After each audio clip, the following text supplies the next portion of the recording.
Hey guys, what is going on? Steven here. Today we've got a little bit of an unscripted part at the beginning and end of this video, just explaining what it is. So firstly, this video is of my first successful league race to date.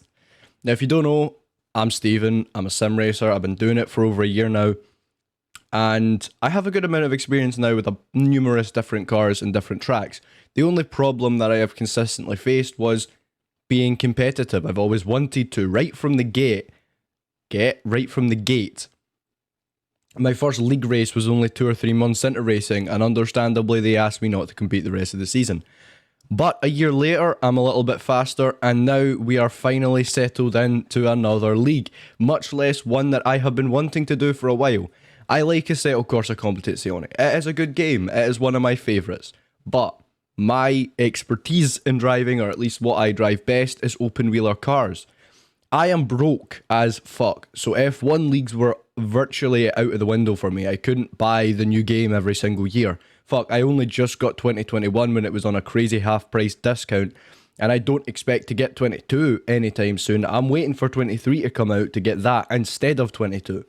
So, yeah. Then we get to Assetto Corsa, one of my all-time favourite games. And easily moddable, so F1 leagues just take to there. So today we drove in the ATG Formula 1 World Championship, driving the VRC Formula Alpha 2022. If you do not know what this car is, basically before the regs had changed for 2022 for the downforce, the ground effect and all that, this team at VRC made this car with the regs of 22 to predict what they would be like. Now that does have the upside of we know what that car was going to be like earlier than it was, but it also means that all of the problems that the original cars faced at the start of the season, these cars have big time. Example, porpoising. You will see a lot of that coming down the Camel Straight. I also want to address a certain set of corners. I can't remember what number they are because I don't know that much about the tracks quite yet. But I know the one it is. It's the one where you go right and then right again, but like your foot is virtually flat. I will put the name of the corner up on screen right now. That corner will make this car spin, and you're going to see a lot of that in this video. So without further ado, thank you so much for sticking with me through this journey, and I am going to just let you guys watch a league race with my commentary. This is my highlights of my POV. So yeah, let's get into it. Going into T1 on the first lap, we have a crazy incident involving like half the grid. I'm not going to complain, of course. I just use that to my advantage to get past without an issue. You actually do see the McLaren and my rearview mirror spin, which is just an amazing sight when you're trying to pull away from such an amazing wreck. So I am now sitting comfortably in fourth, and all I have to do now is keep the car straight, keep the car valid, and try not to make a mistake. And then it happened.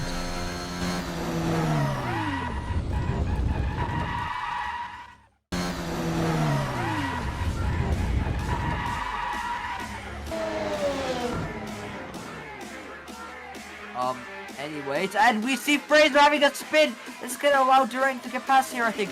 Or not get past, but he's gonna get really close here. And this is gonna completely change the race for Fraser.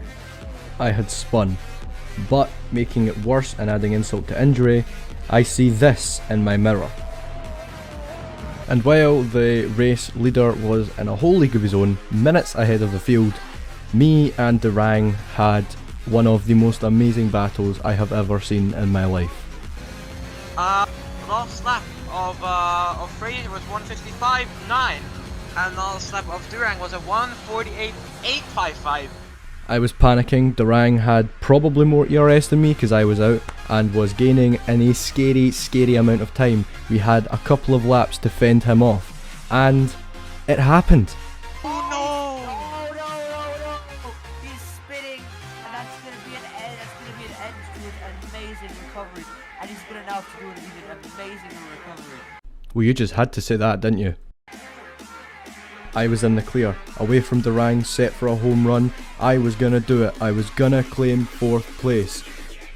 And then it happened again. We are going to be probably doing some really Wait, Fraser off the track! No, that's This is no. gonna open the door for Natal Durang.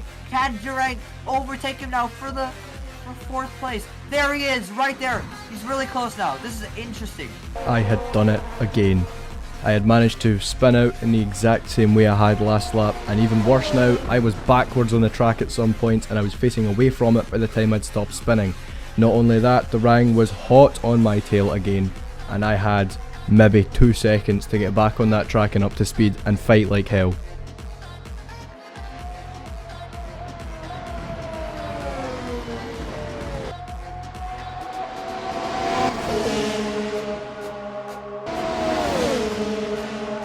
I really think so, because he's having such good straight. Oh, and he's very, very close. Oh, and he goes through. He is fast off the road. He is fast. I was determined to get this place back. I was fighting like hell, Durang was fighting like hell, but there was just nothing I could do. He was faster than me until this happened. But they are having. Oh, no, no. I had managed to do it for a 3rd time. You take that corner too wide, the car will spin. You take that corner close to the apex, the car will spin. And in this occasion, I took it too close to the apex, the wheel lifted up, and the car went round, completely eliminating 4th place. So now, my eyes were only set on keeping it valid for the rest of that final lap. So that was it, my first ever successful league race in Assetto Corsa. Now I hope you guys did enjoy this video. This one was very different, and I will be doing the same thing for round 2 in a week in Monza. So make sure to stay tuned for that. I'm still getting a hell of a lot of track time in with this car, still getting to grips with the car, so hopefully there will be a bit of an improvement and I can maybe finish higher than 5th. Unless the rest of the field don't crash out in T1, because like that gave me a huge advantage, so yeah. I don't know what you mean, I'm just good skilled. So yeah, all of the skill issues aside, I hope that you guys did enjoy the video. I'm going to be getting more active on this channel as well as my Twitch, which I'm going for affiliate over there. So make sure to go and follow that, go follow all my socials, my Bloom Talks commentary, my Twitter, my Twitch, and most importantly of all right now, go follow the league on Twitch. I'll also link it down below. I'll speak to the organisers and make sure they're alright with that. I will link the Discord and everything down below for you guys to get involved should you be okay at it. This car's a bitch. I'd recommend getting the mod first and then trying it out and seeing how you are, because I just threw myself in, and my first day with it, my 2nd day of driving this car was pre-season testing, so that didn't go too well, and it meant I had a setup that was, how do we say, difficult. So yeah, bye.